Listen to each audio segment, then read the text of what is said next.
ABC 10 News at 5 starts right now. More young migrants arriving today to receive care at the convention center. We spoke to a volunteer who's working with the children, what she says it's like, and the call being put out for more help. And the CDC making changes to COVID guidelines for sanitizing your home. The device, they say, is better than disinfectant wipes when it comes to stopping the spread of coronavirus. Plus, remembering Prince Philip. He passed away this morning at the age of 99. We take a look back at his visit to San Diego with the Queen. ABC 10 News at 5 starts now. A change in the state's color-coded tier system is causing concern with some in the medical community. Good evening. I'm Steve Atkinson. And I'm Lindsay Pena. Yesterday, the California Department of Public Health changed what it would take for counties to slide back to a more restrictive tier. As ABC 10 News reporter Adam Rakusin explains, it now focuses on hospitalizations. This week, San Diego County entered the orange tier of California's reopening system.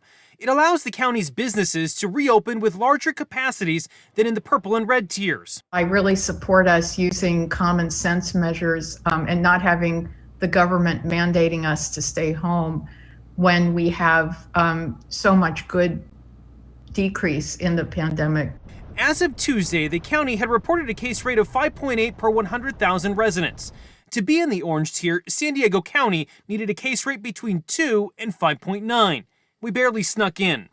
Then, on Thursday, a major change that some believe will likely keep San Diego in orange or lower, changing the focus from case rates to hospitalizations.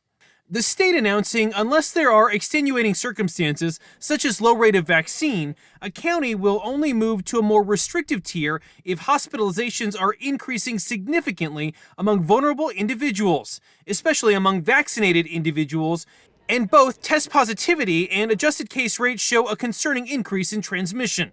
Supervisor Nathan Fletcher celebrated the move. But Dr. Christian Anderson, an immunologist with Scripps Research, pushed back, calling it short-sighted. Anderson tweeted, "The plan always should have been to drive community transmission of SARS-CoV-2 down close to zero." Fletcher responded to that, saying he thinks the presence of the vaccine puts the county in the position to reopen. From the entire nature of our COVID response was don't overwhelm the healthcare system, don't overwhelm the hospital system. That's why we took the actions we took. Because we vaccinated more than 80% of seniors, because we vaccinated those with underlying health conditions, the threat to the healthcare system is much less. Adam Rakusin, ABC 10 News. The guidelines could be short-lived. The state is hoping to end the color tier system and reopen on June 15th. New CDC guidelines are straying away from disinfectant wipes and excessive cleaning. Instead, the CDC says filtering the air is a better way to stop the spread of COVID-19. Our ABC 10 News reporter Jennifer Dela Cruz spoke with a local company about how you can keep your air clean at home. Just 1 year ago, Clorox wipes, bleach, and disinfectant sprays were nearly impossible to find. But now that we know more about COVID-19, the CDC is changing their guidelines on how to stop it from spreading.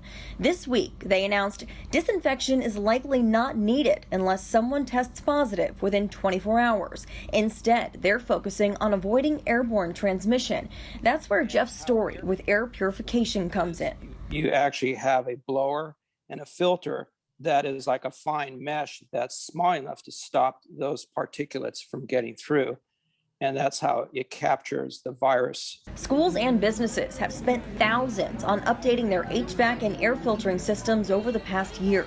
San Diego Unified added new filters and portable air cleaners to their classrooms before students return to school. We try to get an air change rate, and it typically is anywhere from 4 to 8 air changes an hour. That means that all the air in the room is being changed and gone through the filter. While Jeff says he's now getting more calls, many people still aren't comfortable with someone coming out to install a new system.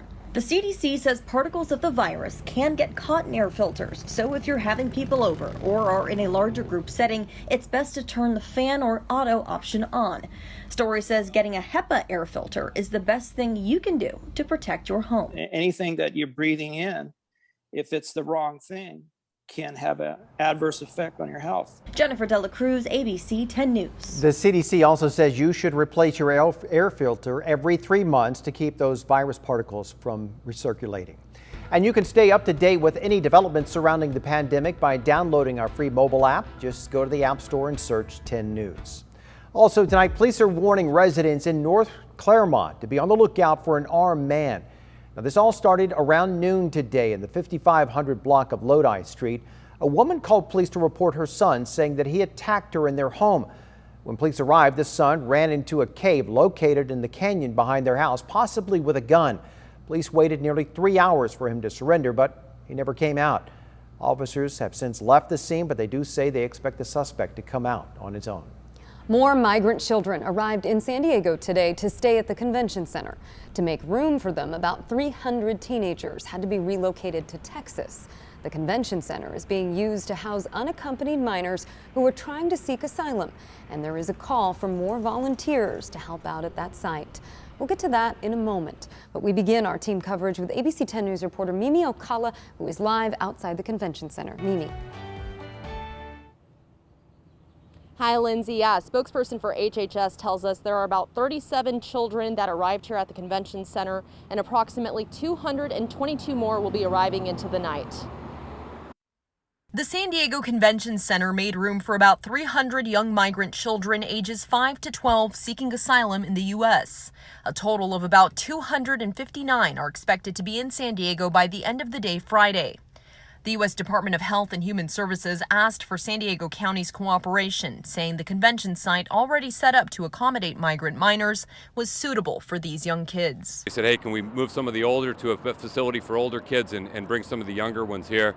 And we're happy to accommodate their request. 300 teenage girls were moved out of the convention center and taken to a different site in Texas, where their cases will continue to be processed. A plane believed to be carrying the first group of kids arrived in San Diego late Friday morning. County Supervisor Nathan Fletcher says city and county leaders were glad to welcome them in. And these kids have gone through so much, traveled thousands of miles fleeing violence and oppression, and they made it here, and then they went in deplorable conditions in Border Patrol detention facilities, and now we're able to provide them just some basic human dignity. The convention center can house up to 1,450 minors at a time. According to data obtained by the Washington Post, the Biden administration appears to be spending at least $60 million a week to care for the thousands of minors in shelters operated by HHS, and the costs are expected to rise in the coming months. When you look at the trillions of dollars we spend on building walls, the fact that you would spend a couple $1 million to provide care for people who have a legal right to be here seems like an appropriate expense. And prior to today, another group of about 100 kids under 12 were already here at the convention center with their older sisters. Reporting live downtown, Mimi Alcala, ABC 10 News. Thank you, Mimi.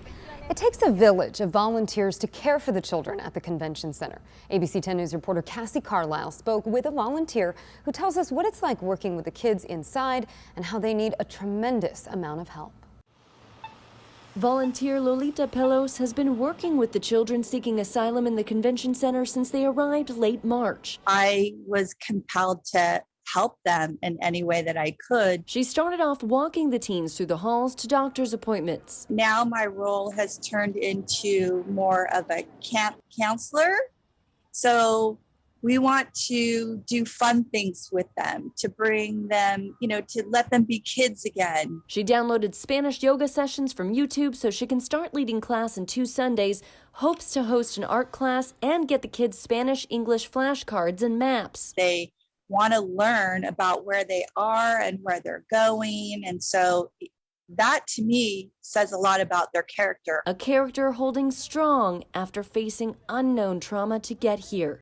Well, it just, it's heartbreaking when you see the kids on television being left in the desert by themselves. Pelos empathizes with their desire to achieve the American dream.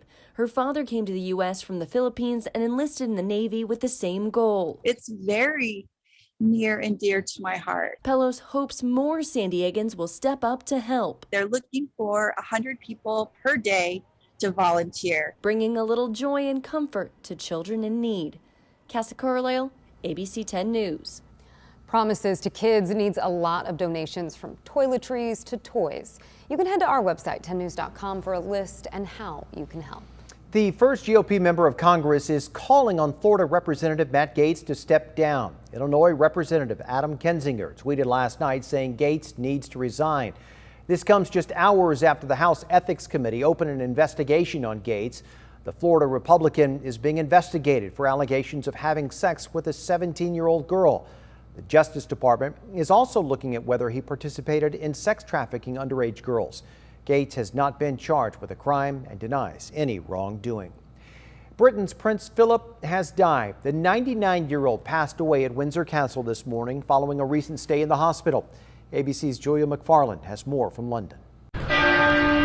The world is marking the death of Prince Philip, husband to Britain's Queen Elizabeth for 73 years. He passed away peacefully on Friday morning at the royal family home of Windsor Castle. Buckingham Palace announcing the news, lowering its flags to half-staff, releasing a statement reading, "It is with deep sorrow that Her Majesty the Queen has announced the death of her beloved husband, His Royal Highness the Prince Philip, Duke of Edinburgh." He passed away peacefully this morning at Windsor Castle. The royal family joined with people around the world in mourning his loss.